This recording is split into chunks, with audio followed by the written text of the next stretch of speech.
بسم اللہ الرحمن الرحیم۔ تمام دیکھنے اور سننے والے پیارے پیارے دوستوں، السلام علیکم۔ دوستوں، آج کا واقعہ مجنوں کی سچی محبت کا واقعہ ہے۔ دوستوں، آج کی ویڈیو بہت خاص ویڈیو ہے۔ آپ سے گزارش ہے کہ آپ اس ویڈیو کو آخر تک ضرور دیکھیں۔ انشاءاللہ آپ کا ایمان تازہ ہو جائے گا، اور ویڈیو کو دل سے لائک کر کے اپنے سبھی قریبی دوستوں میں شیئر بھی کر دیں، تاکہ یہ ویڈیو اور بھی زیادہ مسلمان بھائی بہنوں تک پہنچ سکے۔ دوستوں، ایک بار مجنوں کو کسی نے دیکھا کہ ایک کتے کے پاؤں کو چوم رہا ہے۔ اس نے پوچھا، اے مجنوں، تم ایسا کیوں کر رہے ہو؟ تو مجنوں نے کہا، یہ کتا لیلا کی گلی سے ہو کر آیا ہے، میں اس لیے اس کے پاؤں چوم رہا ہوں۔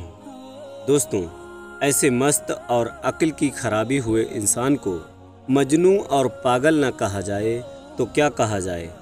کسی فارسی شاعر نے یہی بات شعر میں کہی ہے کہ میں لیلا کے گھر کی دیوار کا طواف کرتا ہوں، کبھی یہ دیوار چومتا ہوں، کبھی وہ دیوار چومتا ہوں، اور دراصل ان گھروں کی محبت میرے دل پر نہیں چھائی، بلکہ اس کی محبت جو ان گھروں میں رہنے والی ہے۔ دوستوں، ایک دفعہ شہر کے حکیم نے سوچا کہ لیلا کو دیکھنا چاہیے کہ مجنوں اور اس کی محبت کے افسانے ہر ایک کی زبان پر ہے۔ جب سپاہیوں نے لیلا کو پیش کیا تو حکیم حیران رہ گیا کہ ایک عام سی لڑکی تھی، نہ شکل تھا، نہ رنگ تھا، نہ روپ تھا۔ اس نے لیلا سے کہا، تو دوسری حسیناؤں سے زیادہ بہتر نہیں ہے۔ لیلا کہنے لگی، خاموش رہ، کیونکہ تو مجنوں نہیں ہے۔ دوستوں، اب ہم بات کرتے ہیں کہ لیلا کو دیکھیے مگر مجنوں کی نظر سے۔ ایک بادشاہ نے لیلا کے بارے میں سنا کہ مجنوں اس کی محبت میں دیوانہ بن چکا ہے۔ اس کے دل میں خیال پیدا ہوا کہ میں لیلا کو دیکھوں تو صحیح۔ جب اس نے دیکھا تو اس کا رنگ کالا تھا اور شکل بھدی تھی۔ وہ اتنی کالی تھی کہ اس کے ماں باپ نے لیلا یعنی کہ رات جیسی کالی ہونے کی وجہ سے اس کو لیلا کا نام دیا۔ لیلا کے بارے میں ایک بادشاہ کا خیال تھا کہ وہ بڑی نازنین اور پری جیسے چہرے کی ہوگی، مگر جب اس نے لیلا کو دیکھا تو اس سے کہا کہ تو دوسری عورتوں سے زیادہ خوبصورت نہیں ہے۔ جب بادشاہ نے یہ کہا تو لیلا نے جواب میں کہا کہ خاموش ہو جا، تیرے پاس مجنوں کی نظر نہیں ہے۔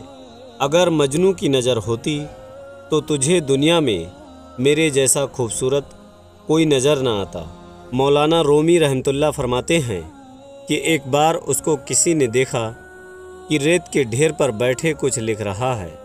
اس پر انہوں نے کہا، جنگل میں ایک آدمی نے ایک بار مجنوں کو دیکھا کہ غم کے بیابان میں اکیلے بیٹھا ہوا تھا۔ ریت کو اس نے کاغذ بنایا ہوا تھا اور اپنی انگلیوں کو قلم، اور کسی کو خط لکھ رہا تھا۔ اس نے پوچھا کہ مجنوں، تو کیا لکھ رہا ہے؟ تو کس کے نام یہ خط لکھ رہا ہے؟ مجنوں نے کہا، لیلا کے نام کی مشق کر رہا ہوں، اس کے نام کو لکھ کر اپنے دل کو تسلی دے رہا ہوں۔ دوستوں، ایک دفعہ ایک آدمی نماز پڑھ رہا تھا۔ مجنوں لیلا کی محبت میں غرق تھا۔ وہ اسی مدہوشی میں اس نمازی کے سامنے سے گزر گیا۔ اس نمازی نے نماز پوری کر کے مجنوں کو پکڑ لیا اور کہنے لگا کہ تو نے میری نماز خراب کر دی کہ میرے سامنے سے گزر گیا، تجھے اتنا نظر نہیں آیا؟ اس نے کہا کہ خدا کے بندے، میں مخلوق کی محبت میں گرفتار ہوں، مگر وہ محبت اتنی حاوی ہوئی کہ مجھے پتہ نہ چلا کہ میں کس کے سامنے سے گزر رہا ہوں، اور تو خالق کی محبت میں گرفتار ہے کہ نماز پڑھ رہا تھا، تجھے اپنے سامنے سے جانے والوں کا پتہ چل رہا تھا۔ دوستوں، اگر آپ کو ہماری یہ ویڈیو پسند آئی ہو اور اگر آپ کو اس ویڈیو سے کچھ علم حاصل ہوا ہو تو ہمارے چینل کو سبسکرائب کر کے ہمیں سپورٹ ضرور کریں۔ دوستوں، اچھی باتیں سن کر آگے پہنچانا صدقہ جاریہ ہے۔ اور اس کا اجر ملتا ہے۔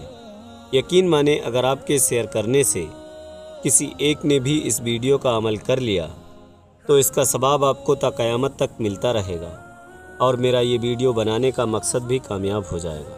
دوستوں آج کے ویڈیو میں بس اتنا ہی، کل پھر ملتے ہیں ایک اور نئے ویڈیو کے ساتھ، تب تک کے لیے دعاؤں کی گزارش۔ اللہ حافظ۔ اللہ ہمارا اور آپ کا حامی و مددگار ہو۔